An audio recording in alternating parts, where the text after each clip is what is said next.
성부와 성자와 성령의 이름으로 아멘. 하늘을 우러러 사랑할 하나님 아버지 뜻 안에서 예수님과 어머니 하나 되신 성심에 용해되어 기도드립니다. 사랑할 아버지, 오늘도 아버지께서 가르쳐 주신 대로 매 현순간 아버지께 의탁되어 있고 용해되어 있고 또 갈망하기를 예수님과 어머님의 정신과 가르침과 모범으로 용해되어 다시 태어나기를, 다시 재창조되기를 뜨거운 갈망으로 아버지께 청원드립니다. 매 현순간 그 은총을 갈망하며 또 예수님과 어머니의 그 모범으로 저희들이 새로워질 수 있는 그 은총을 허락하여 주셔서 아버지께서 앞으로 다가오실 새천년 그 왕국에서 저희들이 살아가는데 조금도 부족함이 없는 영혼들이 될 수 있도록 축복하여 주시옵소서. 이 모든 기도 우리 주 예수 그리스도의 이름으로 기도드리나이다. 아멘. 성부와 성자와 성령의 이름으로 아멘. 안녕하십니까? 하나님의 뜻 선교의 피아수녀입니다. 자, 오늘을 하느님 아버지께서 어떤 메시지를 우리 인류에게, 자녀들에게 주셨을지 여러분들과 함께 학습해 보도록 하겠습니다. 2021년 3월 28일 대중을 위한 메시지. 저 모리는 또다시 하느님 아버지의 성심이라고 알게 된 큰 불꽃을 봅니다. 하느님 아버지께서 말씀하십니다. 나의 안배에 대한 신뢰는 너희의 모든 필요에 있어 크나큰 위안이 된다. 이것은 나의 아들의 성심으로 들어가는 문을 여는 열쇠다.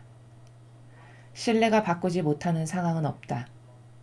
신뢰에서 위안을 얻고 두려워하지 마라. 주님의 말씀입니다. 하느님 감사합니다. 다시 한번 말씀드리지만 요 근래에 하느님 아버지께서 말씀하시는 나라는 앞으로 성화 시대를 살아갈 자녀들을 훈육시키고 교육시키시고 이 새로운 정신으로 다시 태어날 수 있도록 가르쳐 주시는 그런 나라입니다. 그래서 과거에 인간이 살아왔던 생활 방식이나 사고 방식이나 정신세계하고는 완전히 다른, 그때하고는 결을 달리하고 수준을 달리하는 그런 나라에서 말씀하고 계신다는 사실을 여러분께서 반드시 마음 안에 주지하시고 이 말씀을 들으셔야 더 쉽게 이해를 하실 수 있습니다. 나의 안배에 대한 신뢰는 너희의 모든 필요에 있어 크나큰 위안이 된다. 자, 안배라는 것은 뭐죠? 하느님 아버지께서 우리들에게 주시는 배려입니다. 그 배려하심에 대한 신뢰, 그 신뢰라는 것은 우리들이 이 새 시대를 준비하는 데 있어서 또 일상생활에서 더 빨리 성화되는 데 있어서 많은 위안이 되고 우리에게 도움이 된다라고 말씀하시는 것이죠. 자, 그러면 신뢰가 무엇인지를 잘 알아야 되겠네요, 오늘.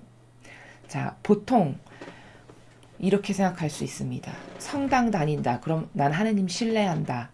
이렇게 생각할 수 있습니다. 그러나 신뢰라는 것은 믿음하고는 좀 다릅니다. 예를 들어 믿음이다. 그러면 하느님을 반대하지 않는 모든 사람이 믿음을 가지고 있는 겁니다. 물론 수준이 조금씩 다 다르겠죠. 그렇지만 신뢰라는 것은 그 믿음이 마침내 신뢰로서 꽃피우고 열매를 맺어야 하는 단계가 필요합니다. 예를 들면 성모님께서 아버지에 대한 믿음, 신뢰는 어느 정도였나? 그건 믿는 것을 넘어서서 믿는 건 당연지사고 신뢰가 아예 내재화된 마음과 뼈와 골수에 내재화돼서 아버지 그럼 완전 그냥 무엇이건 다 피하시었던 이것이 바로 신뢰의 정점 결정체입니다. 그러면 인간은 종교 생활을 하는데도 나는 하느님을 신뢰하지. 이것은 엄청난 착각이죠. 종교 생활은 하느님께서 원하시는 것이 아닙니다. 엄밀히 말하면 그것은 자기가 좋아지기 위한 것이고 나의 필요와 안위를 위해서 종교의 힘을 빌리는 것이지 그것이 하느님을 사랑하거나 하느님을 기쁘시게 해드리기 위해서 하는 것이 아니라는 거죠. 근데 이교도의 모든 종교 생활은 다 자기를 위해서 하는 겁니다. 내 사업이 잘 되고 내가 잘 먹고 잘 살고 건강하고 내 자식들이 출세하고 내 남편이 승진하고 내가 원하는 바가 잘 되고 내가 이번에 투기를 했는데 좀 값이 오르고 이걸 위해서 하는 모든 것은 다 종교 생활입니다. 그것은 물론 아무것도 안 믿는 하느님을 아예 모르는 자녀보다야 그래도 조금 나을 수 있다라고 하느님께서 생각하실 수 있을지 모르겠지만 그 종교 생활은 엄밀히 말하면 하느님을 위한 것이 아닙니다. 다 자기를 위한 것이기 때문에 질이 굉장히 떨어지는 것이죠. 그 종교 생활을 하는 어느 누군가가 난 하느님을 신뢰해. 이건 엄청난 착각이고 오해라는 겁니다. 신뢰라는 것은 예를 들면 성모님처럼 아이의 뼈와 골수와 사고방식과 정신 안에 깊이 뿌리박고 내려져 있어서 마치 밥을 먹으려면 숟가락을 드는 게 당연지사죠. 밥을 먹으려면 젓가락을 드는 게 당연지사입니다. 하느님과의 관계성이 마치 숟가락을 들고 젓가락을 드는 것과도 같은 이런 신뢰 관계를 우리는 여기서 아버지께서 말씀하시는 신뢰다라고 이해하면 된다는 겁니다. 그렇다면 이 세상에 가톨릭의 수많은 신자분들께서 거의 하느님에 대한 신뢰가 없음을 스스로 깨닫고 발견하고 성찰해야 된다는 것이죠. 여태까지 우리는 이 진리를 배우기 전에 다 내가 좋아지기 위해서 종교 생활했습니다. 정직하게 말하면. 내가 원하는 게 있고 필요가 있고 내 아픈 거 고쳐달라, 나 필요한 거 이런 거 해달라는 그 나라에서 여태까지 나의 인간적인 만족과 내가 원하고 바라는 것을 채워줄 어떤 누군가가 필요해서 종교 생활을 한 것이지 그것이 순전히 예수님이나 성모님께서 아버지에게 굳건한 뿌리를 내리고 계신 그런 신뢰 가운데에서 아버지께서 무엇을 원하시는지가 유일한 관심사고 그 아버지께서 원하시는 것을 내가 영예로 여기며 자원해서 하는 이런 나라는 전무한 이것이 바로 신앙생활인데 이런 신앙생활은 전무함. 그러니 거기 신뢰라는 것은 전혀 찾아볼 수 없는. 그런데 대다수의 사람들은 명동성당 가서 오늘 미사하고 왔어. 그럼 나는 하느님을 믿고 신뢰하는 사람이야. 이렇게 자기 자신에 대해서 착각한다는 것이죠. 예를 들어 신뢰라는 것은 구약의 다니엘과 친구들을 보면 불구덩이에 집어던져지고 사자굴에 집어던져지죠.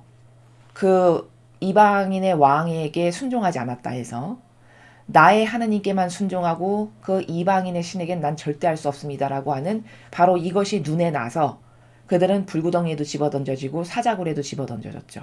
근데 그때 그들이 취했던 나라, 정신세계, 화답했던 응답했던 나라 이게 바로 신뢰입니다. 바로 그 다니엘과 세 친구가 하느님께서 그런 엄청난 고통 가운데 자신들을 처하게 하셨는데도 불구하고 그들이 어떻게 고백을 했습니까? 여러분 다니엘서의 아자리아의 기도를 읽어보십시오. 아자리아가 얼마나 훌륭했던 사람인지. 그럼 그 아자리아가 내가 그런 고통과 좌절과 절망 속으로 밀어넣어지는 그 순간에도 난 하느님을 완전히 굳건히 신뢰해. 이것이 다 아버지께서 허락하신 거라면 난 상관없어. 이게 신뢰인데 나에게 그런 마음이 있나, 그런 정신이 있나, 그런 사랑하는 마음이 있나, 그런 열정이 있나를 스스로 점검해 봐야 되겠죠. 그런 것이 없다면 하느님께 대한 신뢰가 없는 겁니다. 그렇다면 답은 뭐냐? 세상에 종교 생활을 하는 모든 사람은 믿음이 다 있습니다. 믿음의 질과 양과 수준이 다를 뿐이죠. 즉 앞에서 말씀드렸다시피 믿음은 하느님을 반대하지 않는 것까지가 믿음이라고 우리가 볼 수 있기 때문입니다. 그럼 이제 우리가 달라져야 될 건 뭐냐? 나의 그 작은 믿음이 반드시 성모님이나 다니엘이나 아자리아와 같은 신뢰로서 열매를 맺는 것으로 에너지가 전환되지 않는다면 나의 수많은 종교 생활은 시간 낭비고 노력 낭비고 헛된 것에 돈 쓰고 시간 쓰고 낭비된 것이다. 이것이 답이라는 겁니다. 여러분은 하느님께 대한 신뢰가 어느 정도이신지 스스로 마음의 양심의 나라에서 점검해 보실 수 있을 것입니다. 자, 그래서 오늘 여기서 말씀하시는 신뢰는 내 안배에 대한 신뢰, 지금 제가 말씀드린 성모님이나 아자리아나 다니엘이 가졌던 그런 신뢰, 그런 고도화되고 그렇게 질 높고 그렇게 수준 높고 고결성에 고결성에 이른 그런 신뢰, 그 신뢰를 말씀하시는 거예요. 그런 너희들의 신뢰는 너희가 일상생활에서 또 앞으로 새천년 왕국을 살아가는 데 있어서의 너희의 모든 필요에 크나큰 위안이 된단다. 그렇죠. 왜? 아버지가 하시는 일이면 뭐든지 다 그저 맡겨드리고 그저 다 100% 신뢰하니까요. 엄청난 나의 위안이죠. 즉 여기서 말씀하시는 신뢰는 너희들이 가지고 있는 모든 필요를 내가 다 알고 있으니 너희들은 나에게 신뢰하거라. 이렇게 말씀하시는 것입니다. 이것은 나의 아들의 성심으로 들어가는 문을 여는 열쇠다. 자, 하느님을 이렇게 신뢰하는 것은 예수님의 성심, 예수님과 어머니 하나 되신 그 성심 안으로 들어가는 열쇠가 된대요. 아버지께 얼마나 신뢰하느냐에 따라 두 분의 하나 되신 성심의 나라로 들어가느냐 못 들어가느냐, 들어가도 더 깊은 곳으로 들어가서 용해되느냐 아니냐, 이런 어떤 정도의 차이가 있겠죠. 이런 열쇠가 된다고 말씀하셨습니다. 이런 신뢰가 바꾸지 못하는 상황은 없다. 자, 저것에 대한 100% 증거를 제가 댈 수 있습니다. 성경에서. 자, 어떻게 될 수 있냐? 자, 다니엘과 세 친구를 보세요. 사자굴에 집어던져지고 불가마 속에 집어던져졌죠. 그거 인간의 노력으로 구하거나 건질 수 있는 상황입니까? 불가능한 상황입니까? 불가능한 상황이죠. 왜냐? 그 성경에 보면 그 불가마의 뚜껑을 여는 사람조차도 녹아 들어갈 만큼이라고. 너무 뜨거워서. 가열된 온기가. 그 정도라고 기록되어 있어요. 그 불가마의 온도가 얼마나 뜨거우면. 그런 상황이거든요. 그럼 그거는 사람의 힘으로는 그 상황을 바꿀 수가 없는 지경이에요. 근데 그 친구들과 다니엘의 그 하느님께 대한 절대 신뢰가 상황을 바꿨습니까? 안 바꿨습니까? 바꿨죠. 그곳에서 다 건지시고 살리셨어요. 바로 이게 뭐냐? 신뢰가 바꾸지 못하는 상황은 없다라고 하는 정확한 진실이 그 성경에 나와 있는 겁니다. 바로 죽기를 각오하면 살 것이다라고 예수님께서 말씀하신 나라가 신뢰가 바꾸지 못하는 상황은 없다. 이 말씀입니다. 그러니 세상 사람의 믿음이라는 것이 얼마나 희박하고 얼마나 질이 떨어지고 신뢰라는 것에는 아예 턱없이 부족한가. 왜? 늘 내 뜻으로 전전긍긍하고 두려워하고 걱정하고 근심하고 하느님께 내어 맡기고 완전히 하나 되는 것에 대한 질이 다 떨어지죠. 다니엘과 같은 정신으로 이 시대의 믿음 생활을, 신뢰를 두는 영혼이 과연 몇이나 될까요? 하느님께. 성모님과 같은 완벽한 신뢰의 나라에서 아버지와 완덕으로 하나 되는 영혼이 이 시대에 과연 몇 명이나 될까요? 그래서 아버지께서 우리들에게 신뢰에 대한 오해를 푸시고 신뢰가 얼마나 중요한지를 깨닫게 하시려고, 얘들아, 신뢰가 바꾸지 못하는 상황은 없단다. 이렇게 말씀하시는 겁니다. 세상 사람들의 믿음이라는 건 그저 보조적인 수단이죠. 제가 아까 말씀드렸듯이 내가 잘 되는데 누가 좀 도와줬으면 좋겠어서 절대자의 힘을 빌리는, 내가 아픈데 빨리 나았으면 좋겠어서 절대자의 힘을 빌리는, 예를 들면 뭐 이런 기타 등등의 다양한 나의 욕구와 필요에 의해 절대적인 어떤 힘이 나에게 필요한 이런 어떤 일상생활에서의 보조적인 수단이지, 여기서 신뢰라는 단어는 절대성이 들어가요. 절대성. 절대성이라는 것은 뭐죠, 여러분? 어떤 상황이 달라지거나 처한 현실이 달라진다라고 해서 막 바뀌는 건가요? 그렇지 않죠.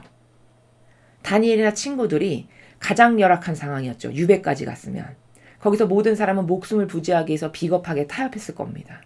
근데 그들은 그렇게 안 했죠. 그게 바로 신뢰예요. 그런 그 신뢰라는 단어 안에는 어떤 본질적 의미가 내재적으로 내포되어 있는 거냐? 그건 절대성이라는 겁니다. 어떤 상황에서도 바뀌지 않는, 성모님이나 예수님이나 마찬가지시죠. 어떤 상황에서도 한번 마음먹어서 아버지께 드리고자 하는 사랑, 아버지께 이걸 반드시 이루어드려야 되겠다라고 하는 어떤 사명, 그 절대성을 바꾸지 않으시는, 그래서 아예 그 정신이 나의 내재화로 뿌리 내리고 있는, 이게 신뢰라는 거예요. 이런 신뢰를 이 마지막 시대는 하느님께 두어야 한다라고 지금 말씀하시는 것이죠. 신뢰에서 위안을 얻고 두려워하지 마라. 그렇죠. 하느님을 신뢰하는 것에서만 위안을 얻고, 예를 들면 다니엘이나 세 친구처럼 그 이외에 어떤 것에서도 네가 두려워할 필요가 없다. 두려워한다라는 건 정확히 뭘까요? 예를 들면 지금 나의 상황이 어느 곳 하나 희망이 없고 내가 무엇을 할 수 있는 것도 없는 이런 막막하고 희망 없어 보이는 그런 상황에 지금 처해 있다 하더라도 그것에 대해서 염려하거나 근심하거나 어떻게 하지? 이런 어떤 좌절을 하거나 이런 것을 하지 않는 것이 두려워하지 않는 겁니다. 그저 단순하고 심플하게 맡겨드리고 또 맡겨드리고 아버지께서 다 이루셔. 만약에 내가 원하는 게 A였는데 A가 안 됐어. 그럼 아버지께서 원치 않으시는 거야. 아버지께서 원치 않으신 건 나도 원치 않아. 이게 신뢰죠. 이 나라에서 살아가는 게 정말 진실된 신앙생활이고 이 마지막 시대는 이런 신뢰 안에서 하느님으로부터 위안도 얻고 그 신뢰 안에서 살 때만이 마귀에게 유린당하지 않음으로써 두려움이나 어떤 걱정하는 나라로부터도 자유로워질 수 있다라고 말씀하시는 내용입니다. 그래서 오늘은 굉장히 간단한 말씀이시지만 오늘 주신 말씀에서 핵심은 신뢰. 도대체 신뢰라는 게 무슨 뜻인가? 자연법의 신뢰라는 단어를 모르는 사람은 없죠. 그러나 제가 지금 말씀드린 신뢰가 무엇인지에 대해서 설명드린 그 나라, 그게 본질적인 신적인 신뢰라고 하는 나라가 가지고 있는 의미인데 그 의미를 더 쉽게 와닿게 내가 느끼려면 성모님을 보시면 되고 다니엘과 세 친구를 보면 됩니다. 그쵸? 그들이 하느님께 드렸던 마음, 정신세계가 바로 신뢰예요. 그럼 나에게는 하느님께 대한 관계성 가운데에서 과연 그런 신뢰가 있나? 그런 신뢰가 없다면 그 신뢰만이 유일한 나의 희망이고 위안이고 그렇게 하나님과 완전히 하나 돼서 신뢰의 바탕을 뒀을 때만 세상의 모든 다양한 악의 교묘한 유혹으로부터 두려움이라거나 걱정하거나 전전긍긍하거나 이런 거로부터 자유로워질 수 있다. 이것을 꼭 여러분께서 이해하시고 실천하셨으면 좋겠습니다. 이상으로 2021년 3월 28일 대중을 위한 메시지 해설을 마치겠습니다. 감사합니다.